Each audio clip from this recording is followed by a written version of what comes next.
ರಾಜ್ಯದಲ್ಲಿ micro finance ಹಾವಳಿಗೆ ಬೇಸತ್ತು ಆತ್ಮಹತ್ಯೆ ಮಾಡಿಕೊಳ್ಳೋರ ಸಂಖ್ಯೆ ದಿನದಿಂದ ದಿನಕ್ಕೆ ಹೆಚ್ಚಾಗ್ತಾ ಇದೆ. ಈ ಮಧ್ಯೆ ಮುಖ್ಯಮಂತ್ರಿ ಸಿದ್ದರಾಮಯ್ಯ ಸಭೆ ನಡೆಸಿದ್ದಾರೆ. ಇದಕ್ಕೆ ಬ್ರೇಕ್ ಹಾಕೋದು ಹೇಗೆ ಅನ್ನೋದರ ಬಗ್ಗೆ ಸಭೆಯಲ್ಲಿ ಚರ್ಚೆಯಾಗಿದೆ. ಸಭೆಯಲ್ಲಿ ಮೈಕ್ರೋ ಫೈನಾನ್ಸ್ ಮುಖ್ಯಸ್ಥರನ್ನ ತರಾಟೆಗೆ ತೆಗೆದುಕೊಂಡಿದ್ದಾರೆ ಸಿಎಂ. ಸರಣಿ ಪ್ರಶ್ನೆಗಳನ್ನ ಖಾರವಾಗಿ ಕೇಳಿದ್ದಾರೆ ಸಿದ್ದರಾಮಯ್ಯ. ಸಾಲಗಾರರ ಮನೆ ಜಪ್ತಿಗೆ ಕೋರ್ಟ್ನ ಒಪ್ಪಿಗೆಯನ್ನು ಪಡೆದಿದ್ದೀರಾ ಅನ್ನೋ ಪ್ರಶ್ನೆಯನ್ನು ಕೇಳಿದ್ದಾರೆ. ಸಾಲ ವಸೂಲಿಗೆ ಲೋಕಲ್ ರೌಡಿಗಳನ್ನು ಬಳಸ್ತಾ ಇರೋದು ಯಾಕೆ ಅಂತ ಪ್ರಶ್ನಿಸಿದ್ದಾರೆ. ಕಾನೂನು ಕೈಗೆತ್ತಿಕೊಳ್ಳೋದಕ್ಕೆ ನಿಮಗೆ ಅನುಮತಿ ಕೊಟ್ಟವರು ಯಾರು ಅಂತ ಮೈಕ್ರೋ ಫೈನಾನ್ಸ್ ಮುಖ್ಯಸ್ಥರನ್ನ ಸಿಎಂ ಪ್ರಶ್ನಿಸಿದ್ದಾರೆ.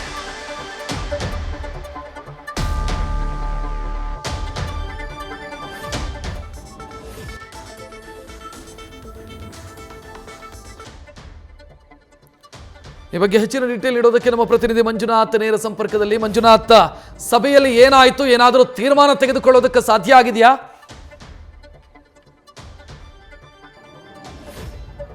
ರಕ್ಷತ್, ಏನು ಮೈಕ್ರೋ ಫೈನಾನ್ಸ್ ಸಮಸ್ಯೆಗಳಿಂದ ಸಾಕಷ್ಟು ಜನರಿಗೆ ತೊಂದರೆ ಆಗ್ತಿದೆ. ಈ ನಿಟ್ಟಿನಲ್ಲಿ ಇವತ್ತು ಸಿಎಂ ಸಿದ್ದರಾಮಯ್ಯ ಅವರು ತಮ್ಮ ಗೃಹ ಕಚೇರಿ ಕೃಷ್ಣಾದಲ್ಲಿ ಹಿರಿಯ ಸಚಿವರುಗಳ ಒಂದು ಸಭೆಯನ್ನ ಜೊತೆಗೆ ಪ್ರಮುಖವಾಗಿ ಮೈಕ್ರೋಸಾಫ್ಟ್ ಕಂಪನಿಗಳ ಎಂಪ್ಲಾಯೀಸ್ ಆಗಿರ್ಬೋದು, ಜೊತೆಗೆ RBI ನ ಮುಖ್ಯಸ್ಥರ ಒಂದು ಅಧಿಕಾರಿಗಳು ಏನಿದ್ದಾರೆ ಅವ್ರ ಜೊತೆ ಕೂಡ ಒಂದು ಸಭೆ ನಡೆಸಿದ್ರು. ಈ ಸಭೆಯಲ್ಲಿ ಪ್ರಮುಖವಾಗಿ ಮೈಕ್ರೋಸಾಫ್ಟ್ ಕಂಪನಿಗಳ ಒಂದು ಮುಖ್ಯಸ್ಥರಿಗೆ ಒಂದು ಗರಂ ಆಗಿರುವಂತದ್ದು, ಜೊತೆಗೆ ತರಾಟೆಯನ್ನ ತೆಗೆದುಕೊಂಡಿರುವಂತದ್ದು. ಪ್ರಮುಖವಾಗಿ ಏನು ಮೈಕ್ರೋಸಾಫ್ಟ್ ಕಂಪನಿ ಅಂದ್ರೆ ಮೈಕ್ರೋ ಫೈನಾನ್ಸ್ ಇಂದ ಸಾಲ ಪಡೆದಂತ ಜನರಿಗೆ ಅವ್ರ ಮನೆಗಳನ್ನ ಜಪ್ತಿ ಮಾಡ್ಲಿಕ್ಕೆ ನಿಮ್ಗೆ ಅಧಿಕಾರವನ್ನ ಕೊಟ್ಟವ್ರು ಯಾರು?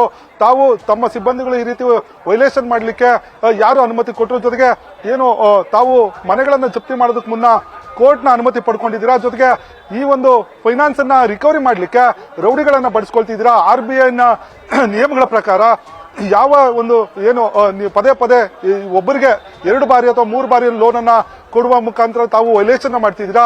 ಇದೆಲ್ಲವೂ ಕೂಡ ಸರಿಯಲ್ಲ ಅನ್ನೋ ಒಂದು ವಾಗ್ದಾಳಿಯನ್ನು ನಡೆಸಿರುವಂತದ್ದು. ಜೊತೆಗೆ RBI ಅಧಿಕಾರಿಗಳು ಕೂಡ ಒಂದು ನೇರವಾದಂತ ಒಂದು ಪ್ರಶ್ನೆಯನ್ನು ಕೇಳಿರುವಂತದ್ದು. ತಾವು ಈ ರೀತಿಯ ಮೈಕ್ರೋ ಫೈನಾನ್ಸ್ ಕಂಪನಿಗಳು ವೈಲೇಷನ್ ಮಾಡ್ತಾ ಇದ್ದಾರೆ ನಿಯಮಗಳು, ಆ ನಿಯಮಗಳನ್ನ ಉಲ್ಲಂಘನೆ ಮಾಡಿರುವ ವಿರುದ್ಧ ಯಾವ ರೀತಿ ಕ್ರಮ ತೆಗೆದುಕೊಂಡಿದ್ರೆ, ಅವರ ಪರವಾನಗಿ ರದ್ದು ಮಾಡೋದಕ್ಕೆ ಏನ್ ಆಕ್ಷನ್ ತೆಗೆದುಕೊಂಡಿದ್ದೀರಾ ಅನ್ನೋ ಮಾತನ್ನು ಹೇಳಿರುವಂತದ್ದು. ಇದೇ ರೀತಿ ಮುಂದುವರೆದ್ರೆ ನಾವು ಒಂದಷ್ಟು ಕಠಿಣ ಕಾನೂನು ಕ್ರಮಗಳನ್ನ ತೆಗೆದುಕೊಳ್ಬೇಕಾಗುತ್ತೆ. ಆ ನಿಟ್ಟಿನಲ್ಲಿ ನಾವು ಬಿಲ್ ಅನ್ನು ಕೂಡ ಪಾಸ್ ಮಾಡ್ತೇವೆ ಅನ್ನೋ ಮಾತನ್ನ ಒಂದು ಸಭೆಯಲ್ಲಿ ಹೇಳಿರುವಂತದ್ದು. ಪ್ರಮುಖವಾಗಿ ಏನು ಮೈಕ್ರೋಸ್ ಒಂದು ಫೈನಾನ್ಸ್ ಕಂಪನಿಗಳೇನಿದೆ ಅದರ ಸಿಬ್ಬಂದಿಗಳು ನಡ್ಕೊಳ್ತಿರುವಂತಹ ರೀತಿಗೆ ಸಿಎಂ ಗರಂ ಆಗಿರುವಂತದ್ದು. ಆ ಸಂಸ್ಥೆಗಳ ವಿರುದ್ಧ ಕೂಡ ವಾಗ್ದಾಳಿ ನಡೆಸಿರುವಂತದ್ದು. ಜೊತೆಗೆ ಕಾರವಾದ ಪ್ರಶ್ನೆಗಳನ್ನು ಕೇಳುವ ಮುಖಾಂತರ ಸಿಎಂ ಈ ಒಂದು ಕಂಪನಿಗಳು ಜನಸಾಮಾನ್ಯರಿಗೆ ಏನ್ ತೊಂದರೆ ಕೊಡ್ತಾ ಇದೆ ಅದು ಎಲ್ಲವೂ ಕೂಡ ನಿಯಮ ಬಾಹಿರವಾಗಿದೆ. ಈ ರೀತಿ ವರ್ತನೆ ಮಾಡಿದ್ರೆ ನಾವು ಕಠಿಣ ಕ್ರಮವನ್ನ ತೆಗೆದುಕೊಳ್ತೇವೆ. ಈ ರೀತಿ ನಡೆದುಕೊಳ್ಬಾರ್ದು. ಹಿಂದೆ ಮುಂದೆ ಯಾರೆಲ್ಲ ಈ ರೀತಿಯ ಸಿಬ್ಬಂದಿಗಳು ನಡ್ಕೊಂಡಿದ್ರೆ ಅವ್ರ ವಿರುದ್ಧ ತಾವು ಕ್ರಮವನ್ನು ತೆಗೆದುಕೊಳ್ಬೇಕು ಅನ್ನೋ ಸೂಚನೆಯನ್ನು ಕೊಟ್ಟಿದ್ದಾರೆ ಅನ್ನೋ ಒಂದು ಮಾಹಿತಿ ಲಭ್ಯ ಆಗಿರುವಂತದ್ದು.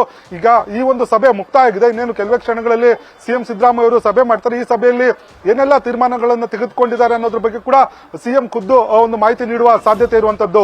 ರಕ್ಷತ್, ಥ್ಯಾಂಕ್ ಯು ಮಂಜುನಾಥ್ ಮಾಹಿತಿಗೆ. ನ್ಯೂಸ್ ಫಸ್ಟ್ ನಿರ್ಭೀತಿಯಿಂದ ನಿಮ್ಮ ಪರವಾಗಿ.